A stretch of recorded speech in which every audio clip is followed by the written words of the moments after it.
7 बार शांतनु मौन रहे और 7 बार गंगा ने जन्मे हुए पुत्रों को जल की गोद में सौंप दिया। पर नियति ने अभी अंतिम प्रश्न बचा रखा था, 8वां पुत्र।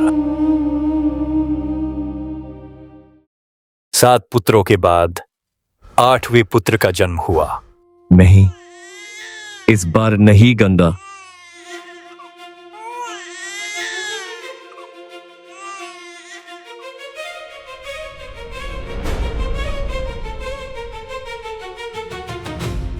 गंगा फिर उसी मार्ग पर चली, पर इस बार शांतनु पीछे नहीं रुके।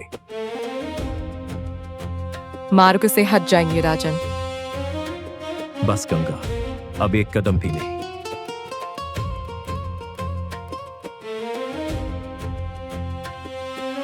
आज मैं राजा नहीं, केवल पिता हूं। 7 बार मौन रहा हूं। गंगा 7 पुत्र खो चुका हूं। अब ये बालक मुझसे कोई नहीं छीन सकता। क्यों गंगा? मेरे पुत्रों का अपराध क्या था? आज आपने अपना वचन तोड़ दिया राजन।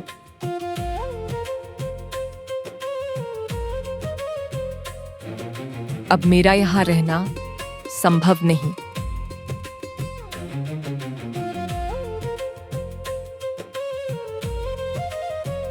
तो यह सत्य था जिस दिन मैं रुकूंगा, तुम चली जाओगी। मैं कोई साधारण स्त्री नहीं, मैं वही गंगा हूं जिसे आपने पत्नी समझा। वह इस नदी की आत्मा थी राजन। अब आपको उन 7 जन्मों का कारण जानना होगा। ये 8 पुत्र वसु थे, स्वर्गीय शक्तियां जिन्हें मनुष्य जन्म लेना पड़ा। एक ऋषि के श्राप ने उन्हें पृथ्वी पर जन्म लेने को बाध्य किया। वे मेरे गर्भ से जन्मे ताकि अपने श्राप से मुक्त हो सके। 7 वसुओं को मुक्ति शीघ्र मिलनी थी, इसलिए मैंने उन्हें जन्म लेते ही नदी को सौंप दिया। हर बार आपका मौन टूटा नहीं, पर मेरा हृदय भी शांत नहीं था। पर 8वें वसु का भाग्य अलग था। पर ये 8वां पुत्र पृथ्वी पर रहेगा। यह पुत्र एक दिन कुरुवंश का आधार बनेगा। यदि ये जीवित रहेगा तो इसे मुझसे दूर क्यों ले जा रही हो? मैं इसे अपने साथ ले जाऊंगी। समय आने पर मैं इसे आपको लौटा दूंगी। शांतनु ने पुत्र पाया भी और उसी क्षण खो भी दिया।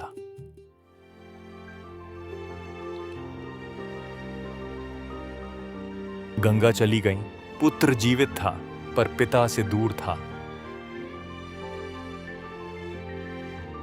राज्य उनके पास था, पर हृदय प्रतीक्षा में रिक्त हो चुका था। वर्ष बीतते गए, हस्तिनापुर चलता रहा, पर शांतनु की प्रतीक्षा नहीं बदली।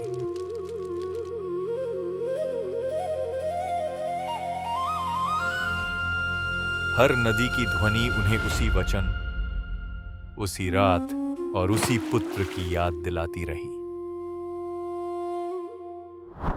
गंगा ने उस बालक को केवल पाला नहीं, उसे भविष्य के योग्य बनाना शुरू किया। बल से पहले मन को स्थिर करो पुत्र।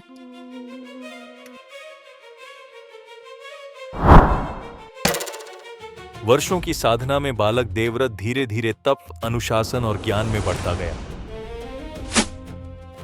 वह शस्त्र में तेजस्वी बना।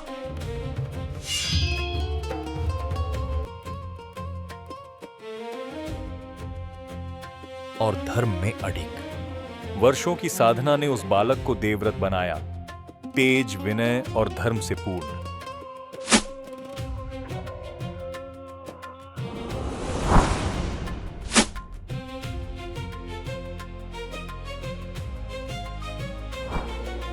एक दिन वही नदी शांतनु को फिर अपनी ओर खींच लाई।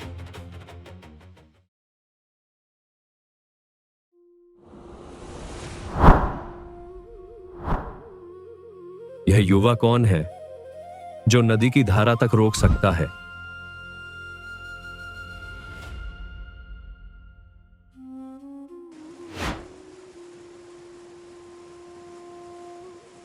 गंगा। समय आ गया राजन। मैं आपका पुत्र लौटाने आई हूं।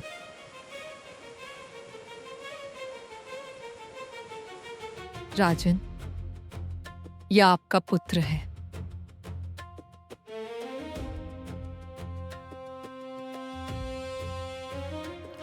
इसका नाम देवव्रत है। पिताश्री, अब यह आपका है राजन। जिस पुत्र की प्रतीक्षा वर्षों से मौन थी, वह आज हस्तिनापुर लौट आया। जय हो देवव्रत, जय हो।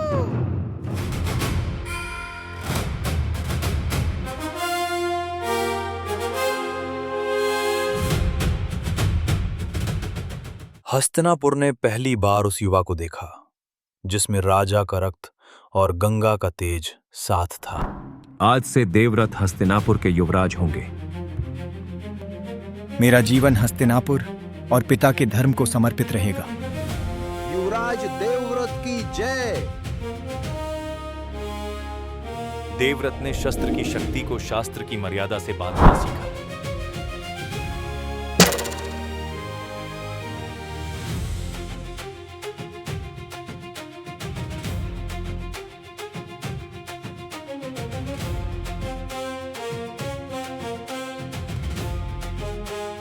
तुमने मेरे जीवन में फिर से धर्म और शांति लौटा दी पुत्र। पिताश्री, मेरा सुख आपकी सेवा में है। पर नियति का प्रवाह कभी लंबे समय तक शांत नहीं रहता।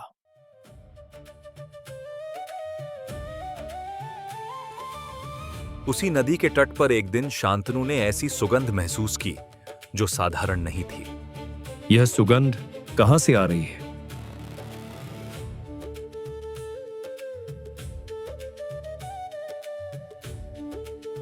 शांतनु को ज्ञात नहीं था कि यह सुगंध फिर एक नए वचन की ओर ले जाएगी।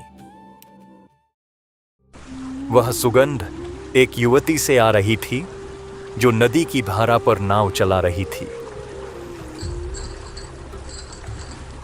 यह सुगंध उसी से।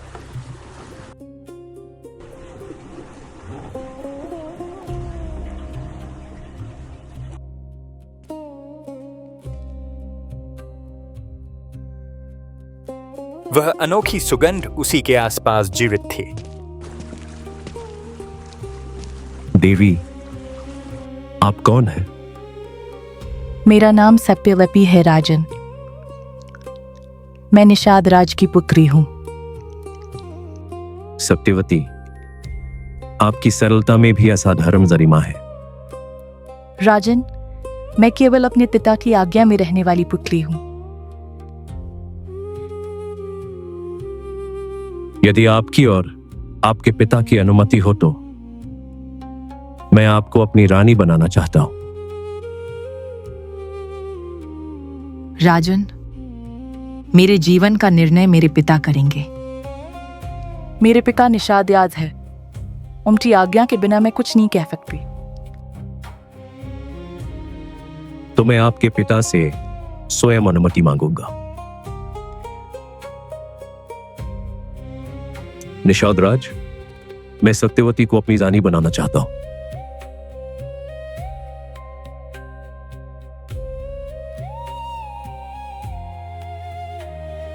राजन, यदि सत्यवती रानी बने तो उसका पुत्र ही हस्तिनापुर का राजा होना चाहिए।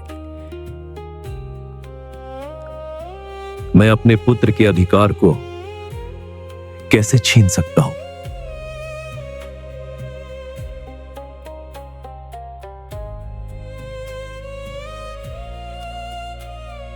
शांतनु लौटे पर उनका मन वहीं रुक गया।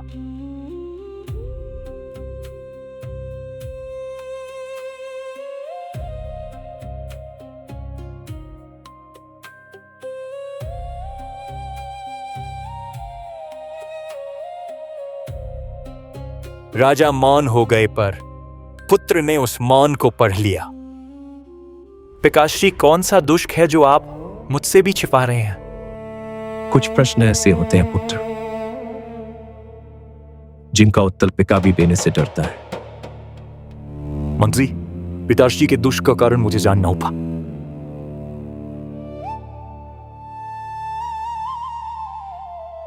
महाराज सत्यवती से विवाह चाहते हैं, पर उसके पिता चाहते हैं कि सत्यवती का पुत्र ही सिंहासन पाए। महाराज, क्योंकि वे आपके अधिकार के कारण स्वयं को रोक रहे हैं।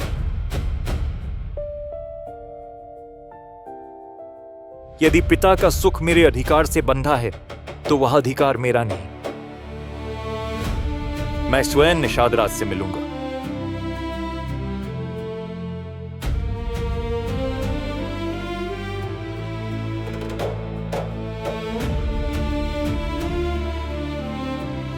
निषाद राज, मैं अपने पिता के सुख के लिए आया हूं। मैं प्रतिज्ञा करता हूं सत्यवती का पुत्र ही हस्तिनापुर का राजा बनेगा।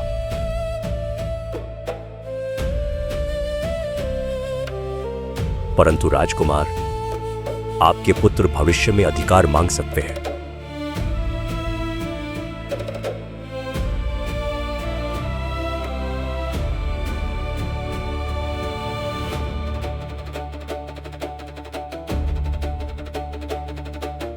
सुनो मेरा प्राण, मैं आजीवन ब्रह्मचर्य का व्रत लेता हूं। मेरे जीवन में न विवाह होगा न संतान।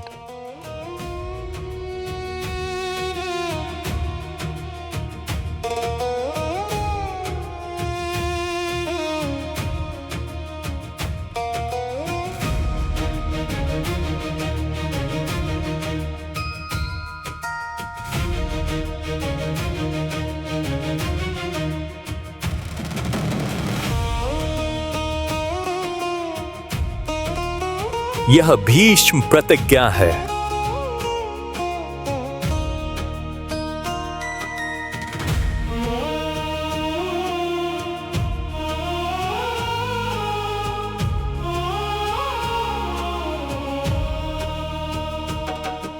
एक पुत्र के त्याग ने पिता को सुख दिया, पर उसी त्याग ने कुरुवंश के भविष्य को ऐसे मार्ग पर डाल दिया जहां से लौटना संभव न था।